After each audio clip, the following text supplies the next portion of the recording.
You're listening to the Therapist to Millions podcast, where we get under the skin and into the brains of the world's leading therapists with Dr. Susan Spicer and myself, Damien Mark Smith, as we delve into the world of all kinds of effective therapies with fascinating and challenging cases, plus marketing tips and what's really working in mental health right now. Hello and welcome to our weekly podcast, Therapist to Millions podcast, where we get under the skin and into the brains of the leading therapists from around the world. And today, all the way from Canada, we have Marion Ehrenberg, who is a psychologist, an educator, and a writer, crucially. We're going to be talking about that in a minute. Who lives on the west coast of Canada. She completed her doctoral training in clinical psychology at Simon Fraser University, and after a residency year in Ontario, landed a faculty position at the University of Victoria, where she spent many rewarding years as a professor focused on training clinical psychologists. Now, she has been offering psychological assessment and psychotherapy services in her private practice for over 30 years and is passionate about mental health awareness, de-stigmatizing mental illness and suicide, engaging awareness and compassion, and finding new ways to help. And crucially, she has written a very interesting, and I might also say very good, book that we're going to be discussing in the show. So, Marion, welcome to the show. Welcome, welcome. Thank you. Happy to be here. So let's start with a little bit of background. Obviously, you've got many years of experience. Let's talk a little bit about the book, though, because this is really interesting. Susie's, by the way, I should warn everyone. Susie's read some of it and says it's really good. It's brilliant. It's so good. It's so good. Yes. Yeah. So happy you're enjoying it. Yeah. So tell us a little bit about how did you end up going to write about this for starters? Yeah. So I've always wanted to write a book that actually has a plot rather than the many research articles and practice papers that I have done over the years. So it was kind of a long dream. And then I had the idea of retiring early from my faculty position and really focusing on that, taking some courses, training, and then I decided to write my first book, which has psychotherapy at the center of it, but also has, I think, a quite engaging plot line for the reader. Fantastic. That's fascinating. That is the dream of so many therapists, to be able to move away from the one-on-one and really take their idea and just put it into a book. And as we were talking before last week, it's amazing that you have done that. You've actually done what so many of us have really dreamt of doing. So I just really admire that. And I'm impressed that you've done that. Thank you. Thank you. Yeah. It's been quite a learning curve, but very exciting at the same time. So as you can see, we're going to focus a little bit on the book in this particular episode. So it's called The Language of Dreams. So just give us a little bit of a background, because obviously you've got a book trailer for it as well. And we're going to be sharing these in the show notes, by the way, for anyone who's interested. Tell us a little bit about, how long it took, where you got the idea from, the development of it. Go for it. Sure. The seeds of the idea have been there for a long time. I remember being assigned a book. It was called August when I started my graduate training, and it was a psychotherapy story. And I thought it was meant to whet our appetite for psychotherapy, but it also whet my appetite for writing a story with psychotherapy in it. In the novel, I'm letting the reader into sort of the private space of psychotherapy. What can happen in that room? And I try to sort of turn up the extremes. So especially around boundaries. So the protagonist psychologist, Avery, is a really seasoned, talented psychologist, but she's got issues. She's got issues in her past, and at the moment she's preoccupied with a vanishing dream of motherhood. She's kind of coming to the end of the time where she thinks she can have a child, and it's not going well. So that's on her mind a lot. And in comes imagining who could be the most challenging client that you might find in your practice. I had some fun with that. So enter Claire, young, talented woman who is angry, very angry at the world, and who is only there because she has to be. She's been mandated into treatment for a problem with kleptomania. So the judge has sent her. Mm-hmm. So she is not happy to be there at all. And it is a tumultuous relationship from the beginning. And the boundaries are blurred right from the beginning. You'll find that in the first chapter, so I'm not giving away too much, and in the trailer. But in her haste over the lunch hour, hoping that she's pregnant, Avery does a pregnancy test, and she leaves it in her personal bathroom, not the main bathroom. And the way that things evolve is that the first thing that Claire finds is she finds the pregnancy tests in the bathroom, and she's very happy about that because she's unsettled the power differential, and she feels like she's now got the scoop on this doctor, getting under her skin already. And it goes on from there. How do you come back from that, and how might these two women in the end transform each other's in ways that we might not expect? Mm-hmm. Fascinating. I love your character development. I love the setting in the psychotherapy practice, the opening where Claire walks in and she's like casing out the place saying, yup, I can take off my flip-flops and make myself comfortable here. No, I think it's brilliantly written. You're a great writer. And yeah, it's just such a gift. And I'm sure, like, throughout your life, have you had specific experiences, like in your life, that have kind of shaped you to become a writer, or shaped your work in this specific story? In this specific story, I think that the Avery coming to a hard place in her personal development. So, quite a rule follower, really good at what she does. And I really like the idea, both for myself and for maybe others who find themselves in that position, to make a big change, to challenge oneself and to do things a little bit differently. So there's that part of it. I think that all of us have a rebellious part of ourselves that hopefully that we've gotten under control through the teenage and young adult years, but keeping a little bit of that spirit. So I have seen clients over the years that have definitely challenged me and not wanted to be there, or said something that really made me think. And so that is Claire in the story. I think that behind, and here we are at Therapists for Millions, I think behind many, maybe most excellent therapists is a therapist for them. And I really wanted to feature that in the story. So after all this sort of happens in the first session, she starts to dream about the client, which is always bad news. It means the client is getting under your skin. Right.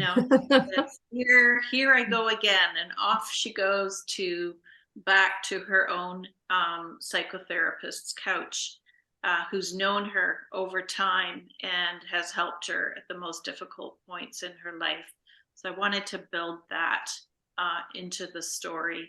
I've gone through therapy myself. I've really benefited. I speak about it openly.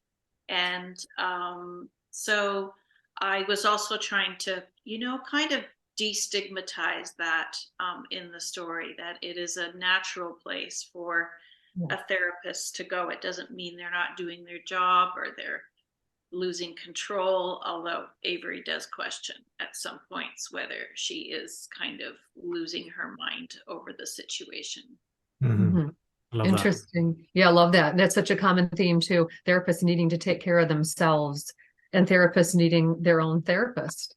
It's one thing Damien and I have really learned throughout this process is that a lot of therapists struggle with self-care. Yeah. And struggle with really practicing their own mental health and their own physical, psychological, balanced wellness. Yes, I agree. It's a very central theme, and one that I'm sure it is in your even code of conduct that is really built in and emphasized now. And in fact, you are required, you should be doing it anyway, but you're required to do some training around self-care specifically. That's how important it is. Yeah. Nice. So I've got to ask the question, how many of your actual real life cases affected the story, kind of came in some way, whether it be semi-fictional or and how many of those cases did you then kind of like adjust and go, actually, this is how I would have liked it to have gone, so I'm going to write it now because I'm in control? Love it. Great. That's a great question. And as the book is being read, I sometimes get that question from a client who's found me online and is reading the book, and hey, was that me in the waiting room? They want it to be. Yes, I want it to be me. So I'm going to be really honest about it. I wanted to really, I would say that every client I have seen has affected how I've written this book and the characters nice. in them. But there is no one that I've seen who mirrors the client that you see in the story. It's just an amalgamation of experience and themes, I think would be fair to say. So I decided that long ago that I would be very careful to actually not write about my clients, even fictionalized, that I would really create something that drew on my experience in the therapy room and all the amazing people that I've seen there over the years, but wouldn't be about any one of them. I love that. And obviously I've been around books a fair amount of time now, and I've spoken with some people who will look at fiction and they'll go, I could never write that. And there's other people that would just look at fiction and go, I have so much opportunity to write anything. Yeah. And you can literally kind of pick it out of the ether. And those are sometimes the people that will go to, for instance, a coffee shop and immerse themselves in a coffee shop to get the inspiration for a character who's a barista, for instance. And they'll just immerse themselves in that character. I love that. And that's such, because I imagine there's probably some therapists now listening to this going, oh, yeah. I kind of would like to do that too. Absolutely. Right. Yeah. And Marion, how long did it take you to write the book? And did you have a process to do this? I did. I did have a process. I got really serious about it in around 2016. I got on a plane. I went to Paris. I went to an immersive 10-day retreat. Wow. It was about writing fiction and was very emotion, viscerally based. It had wonderful, it's called the Paris Writers Retreat, and it's led by a New York Times bestselling author and journalist, Wendy Goldman Rome. She was amazing. So we went through the steps of what you do in writing a novel, but then we also wrote the outline for our novel, checked it out with the group, did lots of exercises that were essentially guided imagery. You're standing in the forest around there's a hole in the ground and you're looking at it and you're noticing, and then go quiet and then come back from that. Right. Don't put the pen down. It had to be actual pen writing. And so I think coming from the unconscious and the subconscious and every one of those scenes, and that I created at that retreat ended up in the book. They found their way into the book.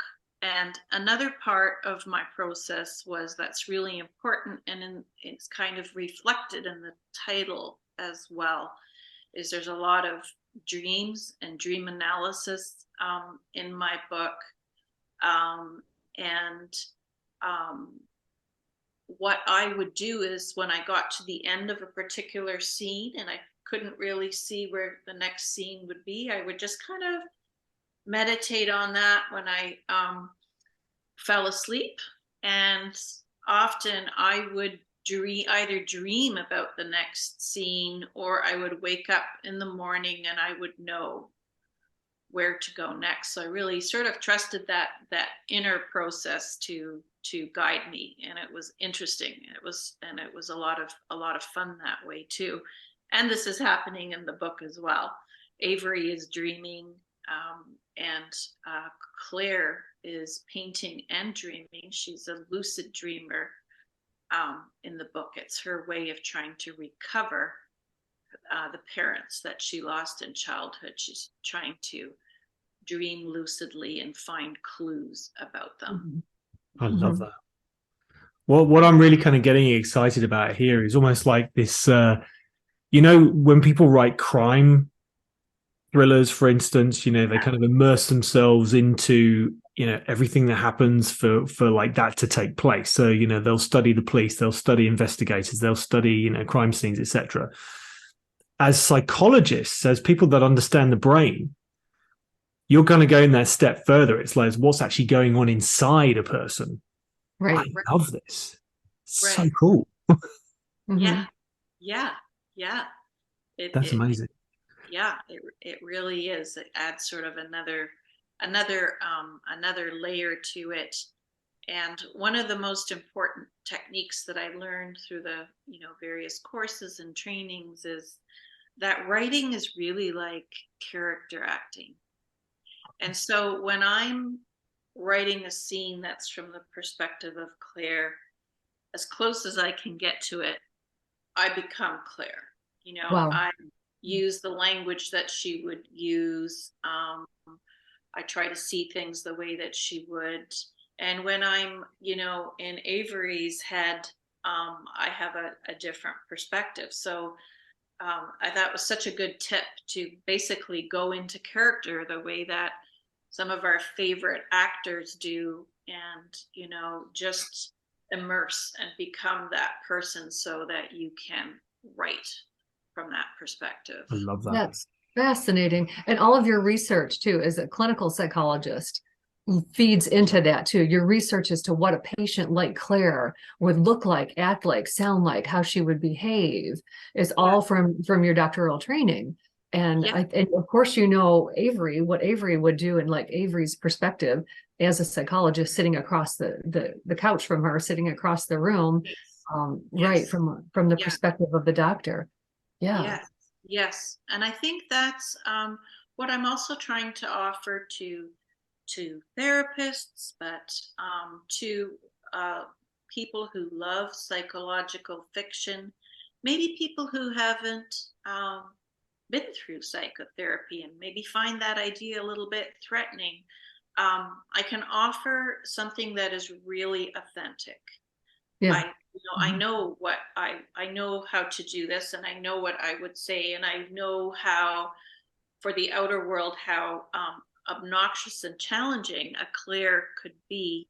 But I'm able to offer what might, happen in the room, and what mental health and trauma really looks like, rather than, there's other great books that do that. But sometimes when we watch television and, we see a therapy scene, and I'm sure you've been there, Susan, we're like, ready to because it's awful. It's awful. Right. Never happened like that. Yeah. Would never say that, right? Yeah. Right. Never. Right. Yeah. So let's talk about marketing for a minute. So what are you doing to market the book? what am I doing to market the book? I have a Facebook page. I use LinkedIn a lot. So I'm trying to find niches. And one of the niches that I'm looking for is therapists, because I think they'd really like the book, and the feedback I've had from therapists who read the book, they seem to have really enjoyed and resonated with it. So, but that's not easy to do. So I'm learning. The book marketing part is, I'm on like a walking up a cliff, learning that. Mhm. So one of the most effective things that I've done so far is to have an e-blast coming from my own association that tells about the story very briefly, very visually, and offers therapists reviews and the front, the cover, which I think is intriguing, having a thief in your waiting room. And when I did that, I can see that on that day I had a spike in book sales. Like, so that Nice. tells me it was exactly located that that worked. Getting people to review the book. I have a book signing event coming up this weekend. I've had a book launch party. But I would honestly say that I am, and maybe many writers, maybe many psychologist writers find themselves there. I'm really at the beginning of what I think I can do for marketing my Mhm. book, because it's hard. It's a tough market, and I do believe that you have to really learn what's going to be effective. Mhm. Okay, so on the subject of books, which therapy books really were kind of influential in the writing of the book? In the writing of the book, and I would say also just in influencing how I think about therapy. One of the books, or that really stands out for me is The Gift of Therapy by Irvin Yalom, who writes amazing existential psychiatrist who writes fiction, and who really speaks to therapists, and particularly new therapists in this book, and tells them what they have to offer, and is really honest and authentic about topics like self-disclosure, which is a big one in our field.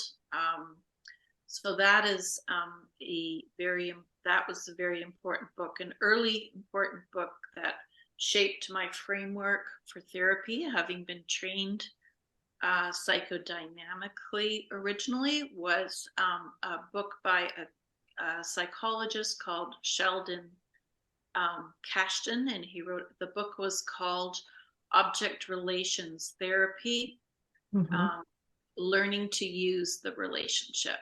So Yeah. really learning to use what happens in the room and how the client reacts to you, to improve your therapeutic impact. So those are two that really stand out for me. But there's many more. There's a lot of wonderful books out there. Some of them are more existential like that, and some of them are really helpful, like how to. Here's some techniques that you can try, like in mindfulness, or how you can layer that perhaps into your work. That's how I see it anyway. There's always new things being developed that you can try and fold into the work or the framework that you're already Mhm.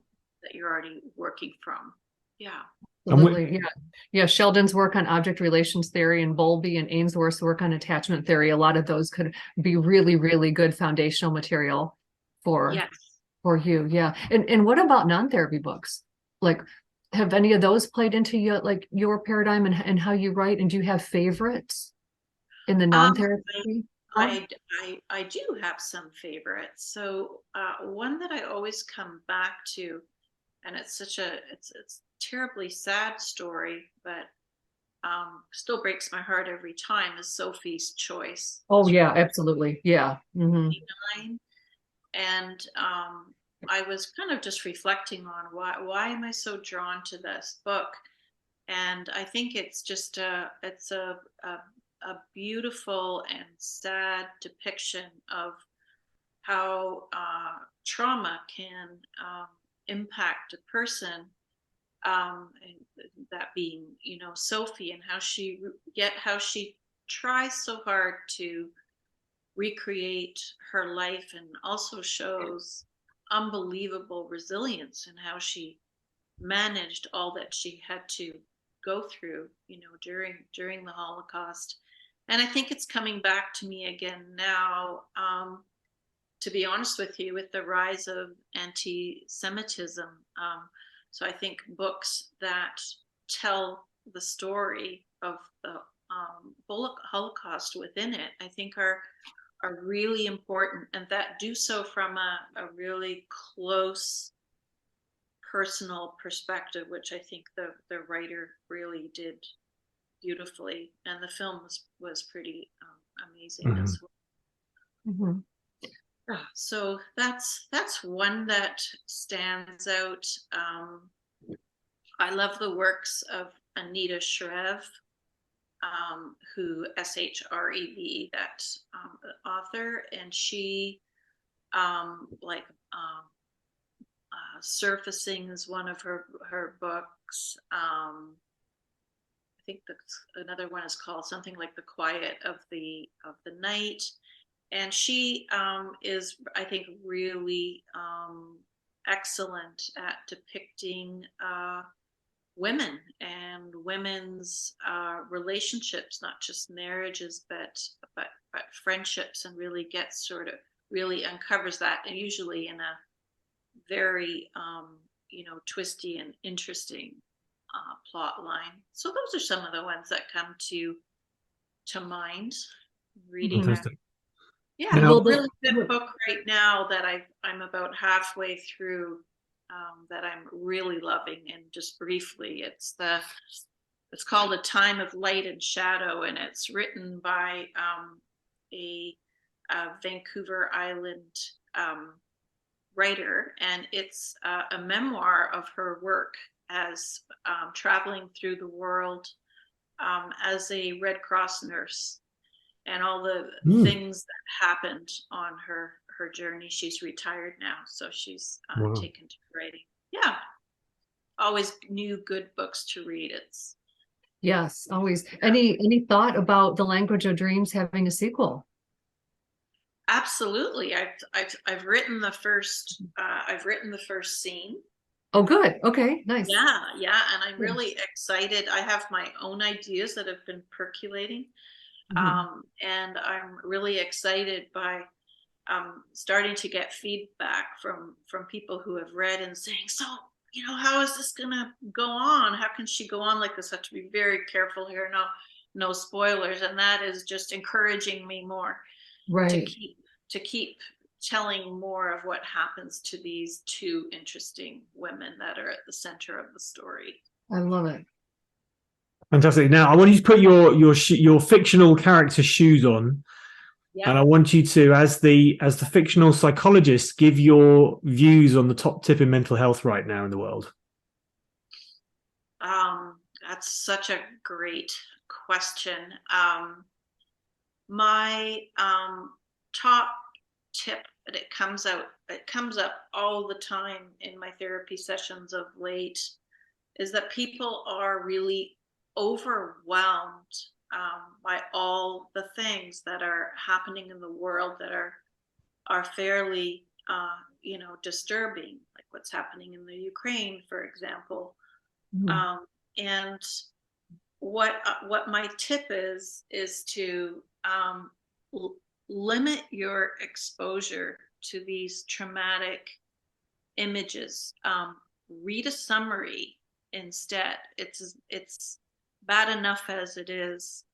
And then think about What's one thing that I can do? Not trying to do everything. What's one positive action that I can take now to help? And that might be looking in on an elderly neighbor, or it might be donating to a charity within your means. So it's that not being bombarded. I don't think we're made to be bombarded by these close-up traumatic images and still be able to cope. And then it's about focusing on what you can do rather than being paralyzed by all that needs doing, right? That's so good. That is so good. That is so good. And so finally, one of our favorite parts of this podcast is to win one of these exclusive Therapist to Millions t-shirts that you see we're wearing. We'd like you to share a fact that blows our minds or tell us a joke that's one of a kind. Right. Okay. Might be a bit of a combination. Okay. Nice. What are the key things that Canada is known for? You might have your own ideas. It turns out Is it Justin Bieber? No, just kidding.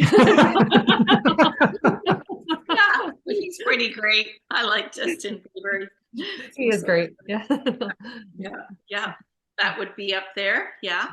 So people are asked, and sort of visitors and Canadians themselves, what we hear is the scenery, nature, and the variability and vastness of it. Second is hockey. Think Wayne Gretzky. Third is maple syrup.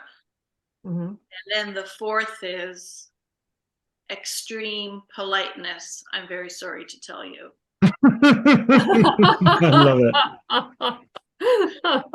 Is that worth a t-shirt? There you go. You've done both. Love it. That's brilliant. And finally, Marion, how can people get hold of you? How can they get hold of the book, more importantly? Yeah, they can get a hold of me through my website is probably the easiest path. Just www.marionehrenberg.com. And there's a way of sending me an email through that site, or you can email me directly. And that would be dr as in doctor .marion.ehrenberg@gmail.com. Where can you get the book? The book is available on Amazon, Barnes and Noble, Friesen Press, which is the publisher, and it is available at Indigo and some local bookstores in all kinds of interesting places that have picked up the book, locally mostly, but somewhere in Sweden, a bookstore decided they were going to nice have my title. And it's in English, so I hope people can manage. Love it. Well, we will put all the links to those in the show notes, and just leaves us to say thank you so much, Marion, for thank you so much. sharing your journey, but also sharing your journey about being a writer. And I know there's a lot of people going to be listening to this going, oh, I really fancy a bit of that. I can't just let you know, the people listening, it's not as easy as you think. It's not as easy as you think, but like most things, try it. Right, yes, like one, absolutely. Write one little scene. I really encourage people who want to do this to start small and just try it out, because it's really, really rewarding. Absolutely, it's a great journey. Yeah. Wonderful. Well, thanks so much for taking the time out to share your experience, and we really appreciate you and everything you're doing out there right now. Thank you so much. And thank you for having me today, both of you. Absolutely. Thank you. If you enjoyed this week's episode of the Therapist to Millions podcast, may we invite you to check out our free for life Therapist to Millions online membership course for therapists and coaches who want to grow their business without trading more time for dollars. We've created the world's premier digital marketing resource exclusively for therapists, and it's yours for free for life. Just head over to therapisttomillions.com and sign up now.